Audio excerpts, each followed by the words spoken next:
오늘 주시는 말씀 같이 보겠습니다. 사도행전 6장 1절에서 6절까지의 말씀.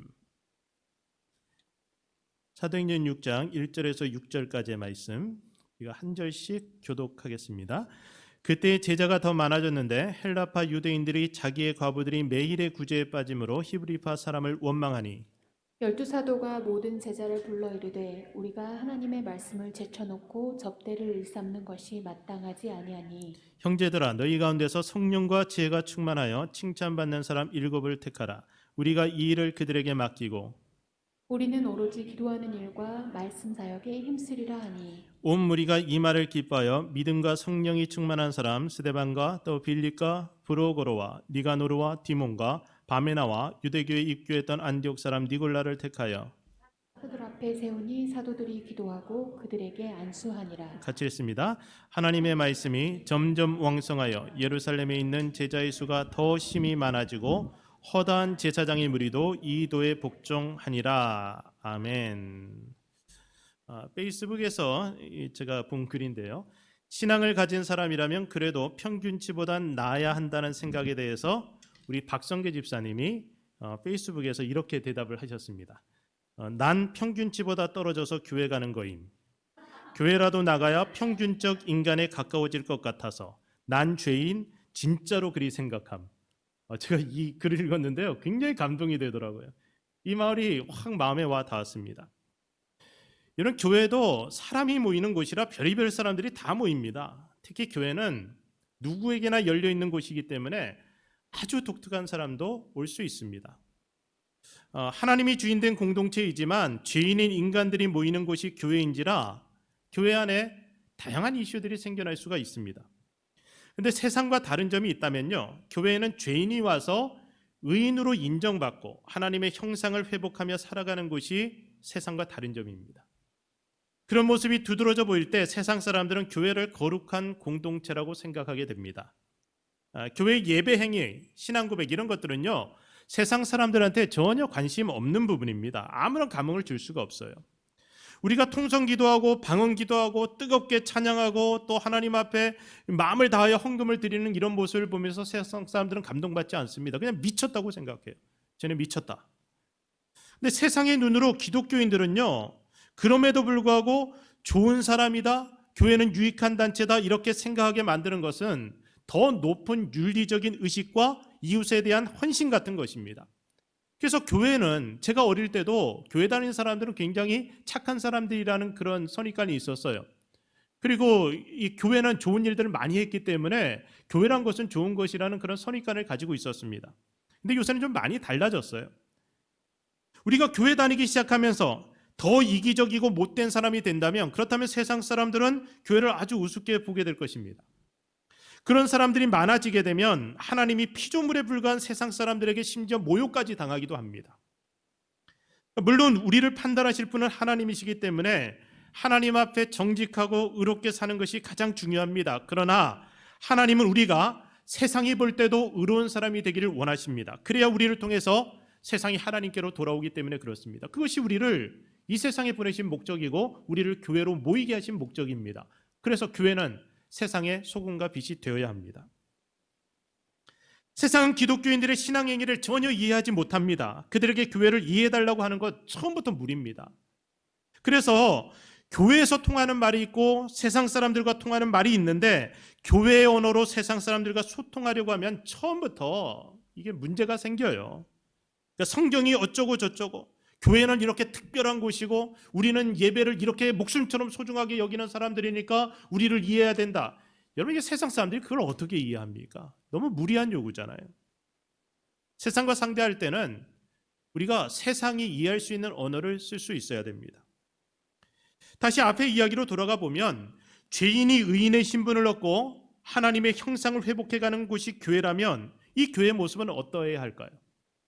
그러니까 교회가 세상이 볼 때 거룩한 공동체, 참 괜찮은 사람들의 모임이라고 인식되어지려면 이 교회라는 공동체가 어떤 모습이 되어야 할까? 우리가 이것을 오늘 집중해서 생각해 보려고 합니다. 우리가 어느 집단에 속해 있느냐가 그 사람의 성향을 말해주기 때문에 우리는 가능하면 건강한 집단, 칭찬받는 집단에 소속되기를 원하게 됩니다. 무질서하고 무분별한 공동체에 속해 있다면 죄인으로 와서 죄인으로 살다가 죄인으로 죽게 됩니다. 그러니까 그런 게 무슨 의미가 있냐는 거예요. 내가 성장할 수 있는 공동체, 그리고 내가 사랑받을 수 있는 공동체, 사랑하며 살아갈 수 있는 공동체에 소속되고 싶은 것이 우리의 욕심입니다. 그리고 이게 정당한 욕심이고요. 또 그렇게 살아갈 때 우리 삶이 가치가 있어집니다. 그래서 교회는 교회다워야 합니다. 그래서 우리 교회는 세상 사람들이 부러워할 수 있을 만한 그런 공동체로 하나님 앞에 서야 되고 세상 사람들 앞에 그런 모습으로 다가갈 수 있어야 된다는 거예요. 인간은 누구나 본질적으로 악해질 수 있는 잠재력을 가지고 태어납니다. 그러니까 은혜 받고 하나님 자녀로 거듭났어도 죄의 성향은 여전히 남아 있습니다. 그래서 법과 제도, 윤리 같은 것이 우리 인간들이 모인 공동체는 꼭 필요합니다. 이거 없으면요, 사람들이 막 망가져요. 사람이 자유로워지면 그 자유에 맞는 책임, 걸맞는 책임을 다 질 것 같지만 그렇지 않아요. 그럼 권력을 가지면 사람이 망가지는 이유가 뭔지 아십니까? 권력은 자유를 주기 때문에 그래요. 권력을 가지고 자기가 하고 싶은 걸 할 수 있으니까. 그래서 절대 권력자는 절대 부패하게 됩니다. 마음대로 할 수 있는 것이 그렇게 좋은 것은 아닙니다. 법과 제도로 인간을 선하게 만들 수는 없지만 더 악해지는 것을 막을 수 있고 약육강식의 야만의 세상을 만드는 것을 막을 수가 있습니다. 여러분, 교회는 어떻습니까? 교회는 좀 세상과 많이 다르죠. 많이 다르죠. 세상은 나쁜 사람들만 많이 모이지만 교회는 좋은 사람들만 모이죠. 이거 아니라고 말씀드렸죠. 우리 박성계 집사님 같은 사람도 올 수 있는 것이 교회 아닙니까? 이런 분이 와서 이렇게 거룩해지고 아름다웠게 성장해 가는 거예요. 저 같은 사람도 올 수 있는 곳이고 저 같은 사람도 하나님이 목사로 세울 수 있는 곳이 교회 공동체예요. 그런데 이런 모든 사람들이, 사람들이 모여서 공동체를 만든 이 교회가 은혜로만 유지될 수 있다고 믿으면 이거 굉장히 순진한 겁니다. 교회도 법과 질서가 필요합니다. 우리는 모두 성경의 권위 아래서 신앙생활을 하고 있는 기독교인들입니다. 그리고 미국 장로교 헌법의 질서 아래서 교회 생활을 하고 있는 장로교인들입니다. 목사도 장로도 모든 성도들도 이 권위와 질서 아래에 있을 때라야 우리 모두가 편안한 가운데 영적인 일에 매진할 수 있고 건강한 공동체를 세워갈 수 있고 이 공동체를 통해서 세상과 만날 수가 있습니다. 그래서 법과 제도 중요해요. 은혜가 중요하듯이, 이 공동체 안에서 흐르는 은혜가 중요하듯이 거룩한 질서가 중요합니다. 그래서 건강한 시스템을 만드는 것, 그것이 우리의 영적인 공동체를 바로 세우는 데 있어서도 굉장히 중요한 부분이라는 겁니다. 그리고 세수는 세부대에 담아야 하듯이 법과 제도는요, 시대와 상황에 따라서 계속해서 유연성을 가지고 그 모양을 바꿔가야 됩니다. 업그레이드 되어 가야 돼요. 그래서 지금 우리는 리부팅된 이 세상 속에서 리세팅하고 있어요. 교회 시스템도 바뀌어가고 있고 교회 문화도 바뀌어가고 있습니다. 오늘 우리가 다 함께 찬양할 때 랩으로 이 찬양을 했는데 저는 너무 좋은 거야. 이게 너무 좋아요. 예전에는 랩으로 찬양을 드릴 수 있다는 거 생각을 못 해봤는데, 아니 중간에 선한 목자 대신 하나님 할 때 랩이 나오잖아요. 이거 좋지 않아요? 네, 근데 과거 우리가 이거 상상이나 할 수 있었어요, 우리가? 그런데 온라인으로 예배드리고 찬양을 녹화하니까 윤희 집사님이 맘대로 하는 거예요. 제가 없으니까. 그런데 막상 들어보니까 너무 좋아. 그러면서 우리는 새로운 문화를 지금 또 익혀가고 있어요. 교회 문화가 리세팅되고 있어요. 이런 분위기에 교회 젊은 사람들 오고 싶지 않을까요? 참 젊은 세대들이 이런 교회를 선호하지 않을까 하는 생각이 듭니다. 어르신들이 참 따뜻해요. 너무 적극적으로 환영해줘요. 이말성 원사님 뭐 기회만 있으면 반찬 만들어서 청년들 먹이려고 그래요. 우리 교회가 너무 좋아요. 너무 좋은 교회. 그런데 이 코로나 기간 동안 리부팅 되면서 다시 리세팅 되어가는 모습이 바로 이런 모습이라고 생각이 됩니다. 예루살렘의 초대 교회가 도전을 받게 되었습니다. 처음 탄생한 교회가 시험에 빠질 상황에 놓이게 되었어요. 그래서 이전과 다른 새로운 질서를 만들어야 할 필요성을 느끼게 되었는데 그 이야기가 오늘 우리가 읽은 본문 말씀의 내용입니다. 이 초대교회는 오순절 성령강림 사건과 함께 이 탄생한 성령 충만한 공동체였습니다. 말씀과 예배가 살아있고요, 능력이 나타났고 사랑과 헌신이 일상화된 그런 공동체였습니다. 그런데 이렇게 참 좋은 교회에 문제가 발생한 겁니다. 1절 말씀이에요. 자, 1절 말씀 같이 보겠습니다. 읽읍시다. 그때 제자가 더 많아졌는데 헬라파 유대인들이 자기의 과부들이 매일의 구제에 빠짐으로 히브리파 사람을 원망하니. 자, 갈등의 원인은 구조적인 문제에 있었습니다. 그러니까 폭발적인 성장을 거듭해서 7년쯤 되었을 때 1만 명 이상이 모이는 메가처치가 되었습니다. 그런데 그 많은 성도들을 12명의 사도가 다 섬겨야 했습니다. 그러니까 이일적절 닥치는데도 하다 보니까 이게 구제에서 누군가 도움을 받아야 되는 사람들 중에서 그 도움에서 소외되는 사람들이 생긴 겁니다. 그러니까 이 교회는 시스템이 없는 교회였어요. 그냥 은혜로 흘러갔습니다. 사람들이 처음 은혜 받을 때에는 자신의 재산을 다 팔아서 그 재산을 공유하면서 같이 공동생활을 하는데 행복해했습니다. 그런데 시간이 흐르게 되니까 공동생활에서 오는 갈등을 경험하기 시작하는 거예요. 파벌이 형성되었고 서로를 원망하는 지경에 이르게 되었습니다. 본문에 보니까 히브리파, 헬라파라는 말이 나와요. 그러니까 파벌이 형성된 겁니다. 히브리파는 이스라엘 본토 출신 유대인들이고요. 헬라파는 타국의 근거지를 두고 있는 헬라어를 사용하는 유대인들이었습니다. 그들이 오순절에 예루살렘에 왔다가 그리스도인이 되고 예루살렘에 머물면서 공동생활을 같이 하게 된 건데, 오늘날의 교회로 생각하면요, 영어를 아예 모국어처럼 사용하는 우리 2세들과 그리고 영어가 익숙하지 않은 한국어가 모국어인 우리 1세들 사이에 그런 이 차이가 있는 겁니다. 그래서 서로 소통이 잘 안 되는 거예요. 헬라파나 히브리파 모두 도움이 필요한 과부들이 있었는데 교회가 그들을 구제하는 중에 참 이상하게 헬라파 과부들이 구제 명단에서 자꾸 누락된 겁니다. 그러다 보니까 헬라파 사람들이 히브리파 사람들을 원망하게 되고 이것이 교회를 흔들 만한 갈등으로 발전하기 시작한 겁니다. 그래서 사도들이 이 문제를 놓고 기도했어요. 그리고 고민하고 문제의 원인을 발견하고 나서 해결책을 제시하게 됩니다. 2절 말씀. 자, 읽어볼까요? 시작.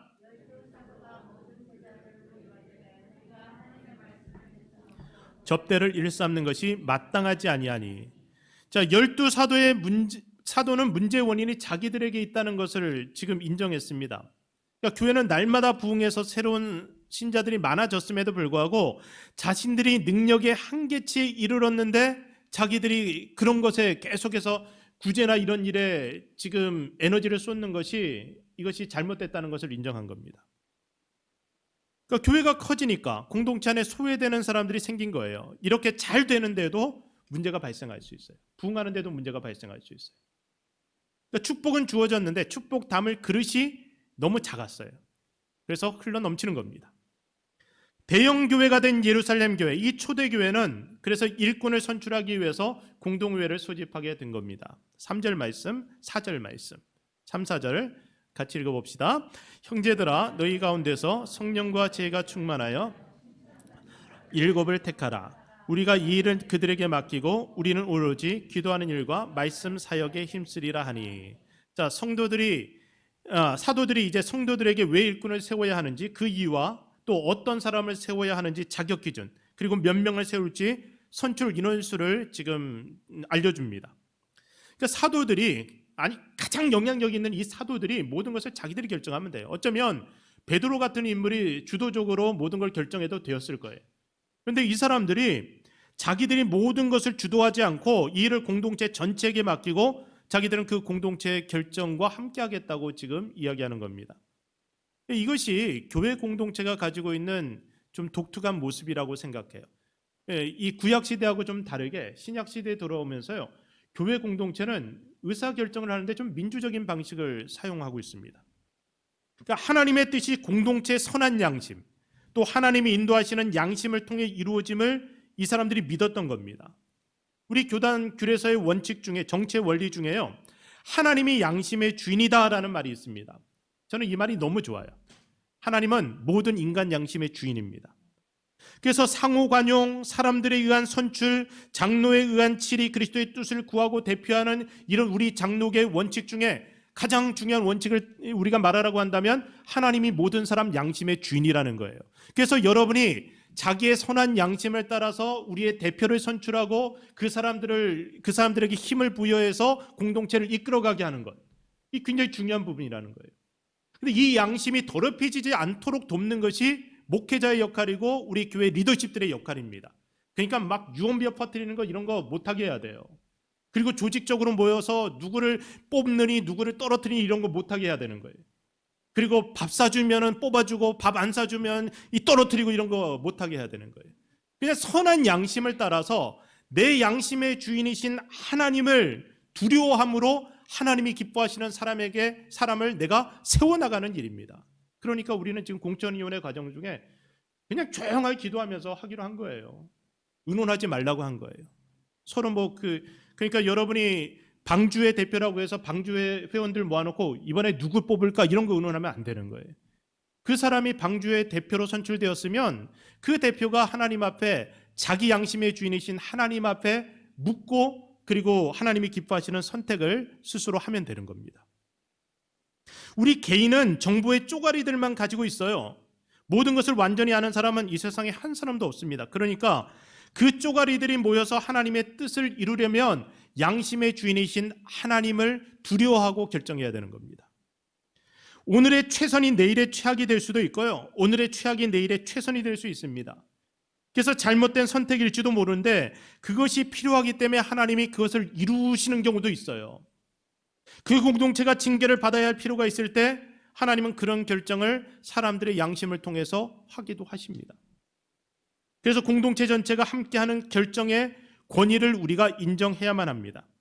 공동체의 일원으로 살아가려면요, 공동체의 약속, 제도, 결정들을 따라야 되는데 이게 가장 기초적인 신의의 문제입니다. 우리가 같이 약속했으면 그 약속을 따라가야 되는 거예요. 그러니까 시온교회 성도들은 성경의 권위 아래에 있는 교단의 헌법과 규례, 그리고 우리 교회의 내규를 따라야 합니다. 이것이 법이라고 할 때 그 법에 순종할 의무가 우리 모두에게 있습니다. 이런 의무를 지키지 않으면 이게 당나라 군대 되는 거예요. 이게 정말 무질서한 공동체가 되는 거죠. 시대와 상황에 따라 시스템은 새롭게 바뀌어 왔습니다. 교단마다 나름대로 교리적 특징이 있고요. 그리고 제도적인 특징들도 가지고 있습니다.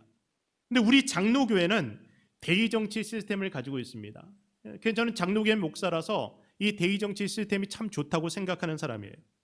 그러니까 우리 교단의 헌법은 볼거 오브 오더라 그러죠. 질서의 책이라고 불리우는데 오랜 세월에 걸쳐서 가장 잘 정립된 헌법이라고 할 수 있습니다. 이 헌법에 따라 칠이되어지면 교회는 질서 있는 공동체가 될 수밖에 없어요. 그런데 사람들이 헌법을 지키지 않으면은 무질서하게 되는 겁니다. 그러니까 우리 교단에서 가장 중요하게 생각하는 세 권의 책이 뭡니까? 여러분 교육받으신 분들 다 기억하시죠? 근데 제가 기억하시죠 하니까 지금 여러분이 지금 나한테 물어볼까 지금 떨고 있죠? 뭡니까? 첫 번째 성경, 두 번째 신앙고백, 세 번째 헌법이에요. 성경과 신앙고백, 헌법이에요. 신앙고백과 헌법은 세월에 따라서 상황에 따라서 계속해서 업데이트되어지고 바뀌어져 갑니다. 근데 바뀌지 않는 게 있어요? 그게 뭐예요? 성경이죠. 그래서 우리의 신앙고백과 헌법은 성경의 권위 아래서 재해석되어지고 업데이트되어집니다. 그러니까 신앙고백과 헌법은 바뀔 수 있어도 성경은 바뀌지 않아요. 그러니까 헌법이 성경의 권위 아래서 재해석될 수 있다는 겁니다. 그렇기 때문에 우리는 상황에 따라서 우리의 이 제도와 시스템들을 바꿔 갈 수 있습니다. 근데 장로교회는 그래도 바뀌지 않는 부분이 있는데 이게 대의정치 시스템입니다. 그러니까 민주주의의 대의정치와 우리 장로교의 대의정치의 다른 부분이 있다면요, 사람의 뜻보다 하나님의 뜻이 먼저인 것입니다. 그러니까 장로교회는 하나님의 뜻이 민주적인 의사결정 방식으로 이루어진다고 믿는 사람들입니다. 제가 한 번 더 말씀드릴게요. 우리 장로교인들은 하나님의 뜻이 민주적인 의사결정 방식으로 이루어진다고 믿는 사람들입니다. 그래서 장로교회는 민주적인 시스템을 가진 신주주의 공동체라고 할 수 있습니다. 시스템이 민주주의 정치 시스템을 가지고 있는 것이지 우리들이 주인은 아니에요. 하나님을 주인으로 삼기 위해서 양심의 주인이신 하나님을 두려워하면서 각자의 양심에 따라서 투표하고 결정하면서 이루어지는 그런 정치가 우리 장로교 정치라는 거예요. 그럼 너무 좋지 않습니까? 갈라디아서 1장 10절 말씀을 보세요. 자, 우리 공동체가 무엇을 추구하는 공동체인지를 보세요. 1장 10절 읽어봅시다. 이제 내가 사람들에게 좋게 하랴 하나님께 좋게 하랴 사람들에게 기쁨을 구하랴 내가 지금까지 사람들의 기쁨을 구하였다면 그리스도의 종이 아니니라. 자, 우리가 누구의 기쁨을 구한다고요? 하나님의 기쁨을 구하는 겁니다. 하나님께 좋게 하기 위해서 우리는 이 공동체에서 하나님의 뜻을 묻고 그것을 우리의 시스템 안에서 이루어가는 것입니다. 그러니까 저는 장로교회 목사로서 장로교 시스템 안에서 하나님의 기쁨을 구하고 사역합니다. 그러니까 장로교가 대의정치 시스템이기 때문에 가장 중요한 교회의 그 정치 행위가 뭐냐면 뭘까요? 누구를 선출하는 걸까요? 장로를 선출하는 거죠. 대의정치니까. 장로님들이 우리 대표가 돼서 당회에서 모든 것을 결정하잖아요. 그래서 우리 교회 이 당회에서는 예산도 다 당회가 결정해요. 우리가 공동회에서 예산을 의결하는 경우는 어떤 경우에만 예산을 의결하냐면 목회자의 사례의 변동이 있을 때, 목회자에 대한 대우의 변동이 있을 때 그때만 공동회에서 의결을 하고, 그렇지 않을 때는요 예산까지도 당회에서 다 결정합니다. 제가 처음 부임해서 이런 것들을 성도님들에게 가르치려고 하니까 성도님들이 반발이 있는 분들이 꽤 있었어요. 왜냐하면 우리 공동회에서 다 해야 된대요. 그럼 그게 무슨 장로교예요? 우리 정치는 그렇게 이루어지지 않거든요. 그거는 침례교가 그렇게 해요. 침례교는 회중정치라서 성도들이 다 모여서 결정합니다. 그러나 장로교회는 대의정치 시스템이에요. 당회에서 다 해요. 그러니까 이 당회의 대표를 보내는 장로 선출이 얼마나 중요합니까? 이거를 잘해야 된다는 거죠. 그래서 장로님들은 장로교 시스템 속으로 들어가서 그 시스템을 움직이는 일을 하는 사람이기 때문에 이 일꾼을 세우는 것이 시스템을 건강하게 만드는 가장 중요한 모습입니다. 사도들이 이 사실을 잘 알고 있었어요. 그래서 모두가 공감할 만한 자격 조건을 제시하면서 일꾼을 선출한 첫 단추를 매는데, 이 초대교회에서 안수 집사님들은 이 시대의 장로예요. 그 당시엔 장로란 제도가 없었으니까. 이 안수 집사가 지금의 장로예요. 그래서 침례교회는 아직도 장로 제도가 없고요. 안수 집사가 우리 이 장로교회 장로 역할을 합니다. 자, 이 장로님들의 그러니까 일꾼들의 조건에 대해서 3절 말씀 자 읽어보겠습니다. 시작. 형제들아, 너희 가운데 성령과 지혜가 충만하여 칭찬받는 사람 7을 택하라. 우리가 이 일을 그들에게 맡기고. 자, 어떤 사람을 택하라고요? 성령 충만한 사람. 일단 성령 충만한 사람. 그러니까 복음의 삶, 내 의로 사는 것이 아니고 성령에 이끌려서 은혜 가운데 살아가는 그런 사람이 성령 충만한 사람이죠. 그리고 하나님을 주인으로 삼는 사람, 이런 사람이 성령 충만한 사람입니다. 그러니까 여러분이 누군가를 공절할 때 그 일꾼이 성령 충만한지를 생각해 보라는 거예요. 뭐 완벽한 기준을 가지고 얘기하는 게 아닙니다. 그래도 하나님 뜻대로 살려고 하는 사람, 하나님을 주인으로 삼고자 하는 사람을 여러분이 생각해야 된다는 거죠. 두 번째는 지혜가 충만한 사람이에요. 그러니까 일상생활에서 문제에 직면하면 이를 해결해 나갈 수 있는 능력이 있어야 됩니다.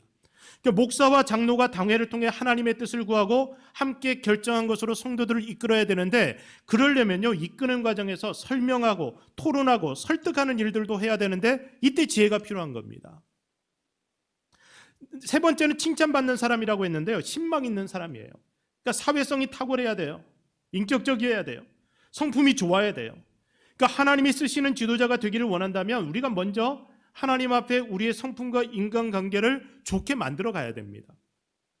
이게 악하고 게으른 종이라고 성경엔 나오죠. 악하고 게으른 종에 대해서 하나님이 심판하시는데, 이게 악하고 부지런한 종이 아니라서 다행이에요. 악하고 게으르면 사실 그냥 아무 일도 안 저지르는데 악하고 부지런한 종.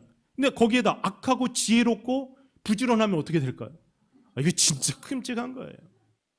그러니까 칭찬받는 사람이어야 돼요. 선한 사람, 착한 사람이어야 돼요. 디모데전서 3장 1절 말씀.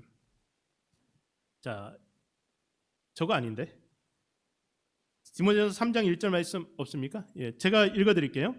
미쁘다 이 말이여 곧 사람이 감독의 직분을 얻으려 하면 선한 일을 사모하는 것이라 함이로다.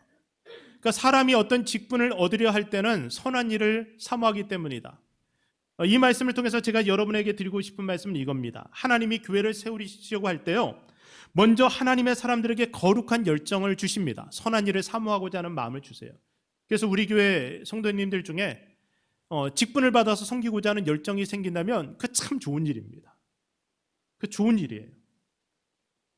그런데 명예만을 사모한다면, 그냥 교회에서 큰 소리치기 원해서 그래서 직분을 받으려 한다면 이런 사람들에겐 직분 자체가 독이 되고요, 공동체에도 큰 어려움을 끼치게 됩니다. 많은 교회들이 직분자를 세우는 일에 이제 상처와 갈등을 경험하는 이유도 여기에 있습니다. 사람이 좀 부족해도 방향이 바로 잡혀 있으면 괜찮아요. 그런 사람들은 일하면서 이 약점들이 해결되고 성장할 수 있기 때문에. 그러나 이 방향 자체가 잘못된 사람들이 있어요. 내가 교회에서 한번 큰 소리 쳐봐야지. 야, 내가 이 교회 한번 바꿔봐야지. 뭐 그러면서 자기가 기준이 돼서 뭘 해보겠다 하는 사람들, 이런 사람들이 직분을 받게 되면 아주 교회가 힘들어지는 거죠. 직분을 인기투표로 생각해서도 안 됩니다. 그래서 인간적인 방법을 동원해서도 안 돼요. 그래서 인기투표하듯이 나는 몇 표 받고 장로됐어, 이거 자랑하는 거 그거 웃기는 거예요. 그래서 우리는 그냥 만장일치로 추대하는 겁니다. 몇 표 받은 게 그게 무슨 의미가 있어요? 사람한테 몇 표 받은 거. 어차피 민주적인 의사결정 시스템은요, 과반수예요. 그러니까 100명 중에 51명이 찬성하면 그냥 되는 겁니다. 근데 굳이 그것을 우리가 비밀 투표할 필요가 있냐? 여태까지 비밀 투표해갖고 우리가 무기명 비밀 투표해갖고 안 된 경우 있습니까? 한 번도 없어요. 왜냐하면 과반수는 다 넘어요. 공천위원회에서 추대한 사람들 중에 안 되는 경우가 없어요. 어떤 경우가 안 되냐면 공천위원들이 진짜 말도 안 되는 짓을 하는 사람들이에요. 이 사람들이 지네 맘대로 자기들끼리 모여갖고 술집에서 술 마시면서 누구 뽑자 누구 떨어뜨리자 결정해갖고, 그래서 공천을 해갖고 나온 사람들이 있다. 그러면 공동회에서 그 부결시켜야죠. 그럴 때 이 공동회가 실력 행사하는 거예요. 근데 그런 일이 어디 있어요? 그래서 인간적인 방법을 동원해서 우리가 사람을 선출해서는 안 된다는 겁니다. 내가 뽑아준다는 생각도 해서는 안 되고 내가 떨어뜨린다는 생각도 해서는 안 됩니다. 그러니까 누군가를 뽑거나 떨어뜨리기 위해서 조직적으로 움직이는 것은 우리 교회 방식이 아닙니다. 그러니까 오늘 공천위원회로 모여서 우리가 여러 직분의 후보자들을 공천하게 되는데요. 이 공천위원들은 모두 각 선교에서 선출되신 분이고 공동회 투표를 통해서 인준을 받아서 활동을 시작하신 분들입니다. 이분들이 각자 양심에 따라 각 직분에 적합한 일꾼을 공천하게 되면 당회는 그분들의 의사를 확인하고 공동의회에 인준하여서 내놓게 됩니다.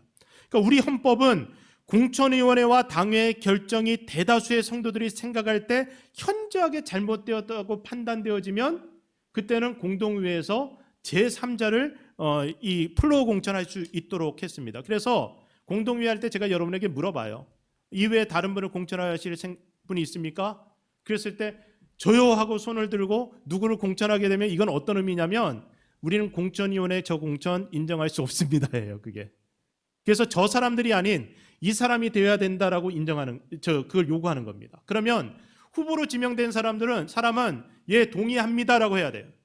내가 그 장로 후보로 적당한 사람입니다. 내가 이 투표에 참여하겠습니다라고 해야 되고 동의와 제청을 받으면 그때 비밀 투표를 하게 돼요.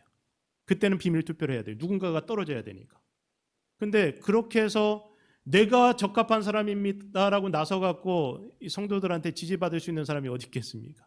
그래서 이런 경우는 교회가 이미 말도 안 되게 안 좋은 분위기로 갔을 때 생겨나는 일입니다. 일반적인 상황에서는 일어나지 않아요.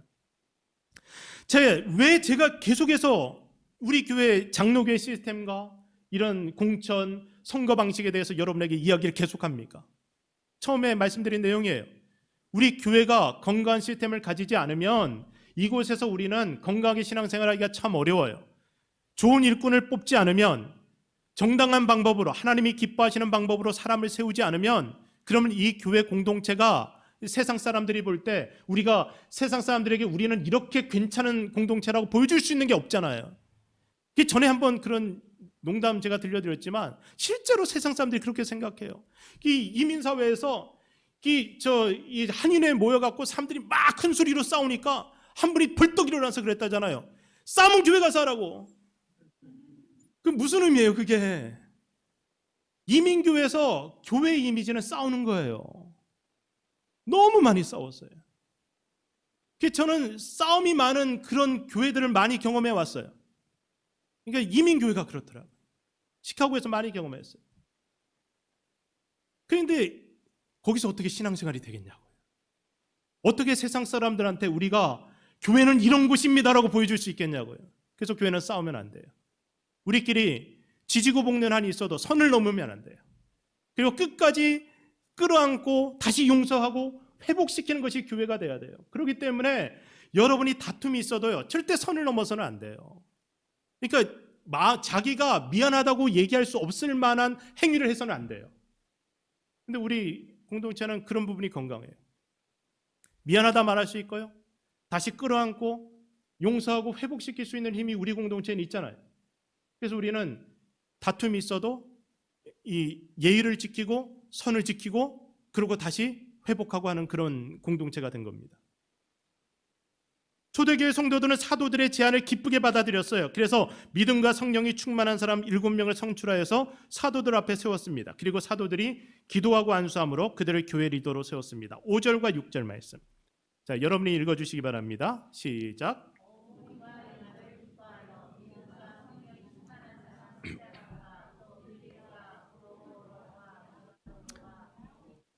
밤에 나와 유대교에 입교했던 안디옥 사람 니골라를 택하여 사도들 앞에 세우니 사도들이 기도하고 그들에게 안수하니라.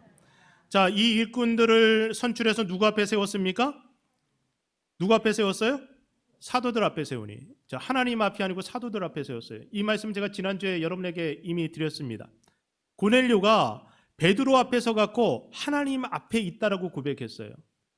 그러니까 나에게 말씀을 주는 이 베드로, 이 사람을 통해서 하나님이 말씀하시기 때문에 베드로 앞에 설 때 하나님 앞에 선다는 마음을 가지고 고넬료가 섰습니다. 이 일꾼들도 똑같은 맥락에서 사도들 앞에 서서 지금 하나님 앞에 선다는 마음으로 사도들 앞에 선 겁니다. 그러니까 하나님은 하나님이 세우신 거룩한 질서 속에서 일하게 되는데요. 눈에 보이는 리더의 권위를 인정하지 않는 사람은 보이지 않는 하나님의 권위를 인정하지 않을 가능성이 매우 높아요. 매우 높아요. 그렇기 때문에 여러분이 이 질서 아래서 여러분의 촌장님의 권위를 인정하고 여러분 부서의 부서장, 여러분 팀의 팀장, 그리고 여러분의 목사를 인정하지 않는다면, 권위를 인정하지 않는다면 그럼 어떻게 이 공동체가 질서 있는 공동체로 하나님 앞에 세워질 수 있겠습니까? 교회가 나아갈 방향은 다수결이 아닌 하나님이 주신 비전을 통해 정해지는데요. 하나님은 이 비전을 목회자들에게 주십니다. 그리고 목회자는 그 비전을 받아서 당회와 의논하고 그리고 공동회와 의논하게 돼요. 거기에서 부결이 되면 그거는 이거 하나님으로부터 온 것이 아니구나 하고 그것을 끝내는 겁니다. 그리고 다시 하나님께 기도하고 또 다른 비전을 하나님 앞에 구하는 거예요. 근데 이게 거꾸로 돼서 교인들이 비전을 받아오고 그것이 위로 올라와 갖고 이 목사가 실행한다면 이게 목회 그만둬야 되는 거예요. 그때는 질서와 시스템이 갖추어져야지 목회자가 영적인 일에 더 전념할 수 있고 성도들은 신앙생활에 집중할 수 있습니다. 여러분, 회의 길게 하는 거 좋아하시는 분, 나는 회의는 길면 길수록 좋다. 이게 어떤 분들은요 평상시에 교회 잘 나오지도 않다가 성경 읽고 기도 생활하는 거 전혀 관심 없다가 교회에서 회의한다면 오는 분들이 있어요. 여러분, 그런 분들 옛날에 경험해 봤을 거예요. 회의만 한다면 와갖고 꼭 한마디 하고 큰 소리 치고, 그래서 그때에서야 뭔가 좀 주도하고 싶은 그런 생각들을 가지신 분들이 있어요. 근데 민주주의는 그런 게 아니에요. 민주적인 교회는 그런 것이 아닙니다. 교회에 그런 사람들이 있다면 절제시킬 수 있는 권위와 질서가 교회 리더십에게 있어야 돼요. 그래서 그런 리더십을 가지고 교회 질서를 세워나갈 수 있도록 성도들은 교회 여러분들이 세운 장로님들과 그리고 목회자의 권위를 인정해야 되는 거죠. 그래서 당회에서 어떤 것을 결정하고 그것을 추진할 때요, 이러니 저러니 뒤에서 좀 말하고 자꾸 이런 거 하는 거, 이거 덕스럽지 않은 거예요. 우리 교회 얘기 아니에요. 우리 교회 얘기 아니고 저쪽에 있는 저 교회 얘기. 우리 교회는 안 그래요. 우리 교회는 여러분들 잘 아시잖아요. 그러니까 갈등에 직면했던 초대교회는 결국 그것을 기회로 삼았습니다. 그리고 일꾼을 세우고 그들이 일할 수 있는 시스템을 만들어서 건강한 교회로 도약하게 되었습니다. 여러분, 이제 마지막으로 사도행전 6장 7절 말씀. 회의 길게 하는 것도 안 좋아하지만 설교 길게 하는 것도 안 좋아하잖아요. 사도행전 6장 7절 말씀. 자, 이제 말씀을 마무리할 텐데요. 같이 읽어보겠습니다. 하나님의 말씀이 점점 왕성하여 예루살렘에 있는 제자의 수가 더 힘이 많아지고 허다한 제사장의 무리도 이도에 복종하니라. 말씀이 왕성해졌어요. 시스템이 갖춰지니까요. 사도들을 통해서 말씀이 왕성해지는 겁니다. 예루살렘에 있는 제자의 수가 더 많아졌어요. 그러니까 교회 믿는 자들, 그래서 제자로 헌신하는 사람들이 더 많아졌고, 심지어는 허다한 제사장의 무리, 그러니까 기독교인들을 핍박하던 사람들까지도 이 복음, 하나님의 말씀에 복종하기 시작하더라는 겁니다. 이것이 교회를 리세팅하고 나서 일어난 일들입니다. 초대교회 갈등은 하나님의 말씀이 왕성해지기 위해서 교회가 부흥하고 세상이 복종하는 역사가 나타나기 위해서 꼭 필요했던 과정이었습니다. 요새 한국교회가 세상으로부터요 욕을 바가지로 얻어먹고 있어요. 아주 그냥 엄청나게 얻어먹고 있어요. 그럴 때 어떤 사람들은 창피하다고 나 이제 교회 안 나가겠다 그래요. 이 사람은 기독교니까 아닐까요? 창피하다고 교회 안 나간대요. 교회 다니는 거 창피하다. 교회라는 공동체에 있는 게 이제 수치스럽다. 여러분, 근데 이런 상황이요, 우리에게 엄청난 기회가 된다는 사실을 우리가 기억했으면 좋겠습니다. 비상식적인 집단으로 매도당하고 또 억울한 면도 우리가 있어요. 그런데 이런 때는요, 그냥 욕 얻어먹어야 돼요. 지금 우리가 변명할 게 마땅치가 않아요. 욕 얻어먹으면서 지나가는 것이 제일 좋습니다. 막 괜히 세상 사람들하고 이런 거 가지고 논쟁할 필요가 없어요. 우리는 기독교는 특별하고 그래서 우리는 예배에 목숨 걸고, 그 사람들이 그걸 어떻게 이해하냐고요. 그걸 이해 못해요. 그러니까 욕먹을 짓거리를 누군가가 했어요. 그 사람이 우리 기독교의 일부예요. 그리고 거기에 동조한 사람들이 많았어요. 그래서 한국 사회에 불편함을 끼치고 욕먹을 일을 했어요. 자, 그러면 나는 그들과 다르다 계속 그렇게 구별해봐야 이거 별 의미가 없어요. 근데 저는 분명히 달라요. 우리 교회는 분명히 그 사람들하고 달라요. 그런데 이걸 세상 사람들한테 주장해봐야 별로 안 먹힌다는 거예요. 그러니까 지금은 그냥 욕 먹으면서요, 우리 교회, 그리고 우리 노회, 우리 교단, 그리고 우리 교회들의 연합체, 이것을 건강하게 시스템을 바꿔가는 기회를 우리가 삼아야 된다는 거죠. 한국교회는 이미 그런 일이 일어났어요. 이제 한기총이란 그런 단체 그냥 없어진 거예요. 이제 무너진 거예요. 끝난 거예요. 정치하는 목회자들 더 이상 이제 이 한국 교계 안에서 목소리 내기 어려워졌어요. 이젠 더 이상 그런 목회자들이 앞장서서 교계를 이끌어갈 수 없는 분위기가 됐어요. 이제는 새로운 시스템이 만들어지고 있는 거예요. 새롭게 세팅할 수 있는 이번 기회를 우리가 잘 활용하게 되면 다시금 빛을 발하는 거룩한 교회로 하나님 앞에 세상 속에 설 수 있게 될 거라고 저는 믿습니다. 그래서 우리 교회부터 시작했으면 좋겠어요. 이 교회는 세상으로부터 욕먹을 공동체가 되지 않아야 되니까, 세상으로부터 칭찬받을 만한 공동체가 돼야 되니까 거룩한 질서를 세우고, 그리고 서로를 사랑하고 끝까지 포기하지 않고 용서하고 회복시키는, 망가진 사람이 오더라도 이곳에서는 다시 건강하게 회복할 수 있는 그런 공동체가 될 수 있도록 우리가 하나님 앞에, 하나님 그런 교회 되겠습니다. 그런 교회 만들어 가겠습니다. 우리가 하나님 앞에 간절히 기도했으면 좋겠습니다. 함께 기도하겠습니다.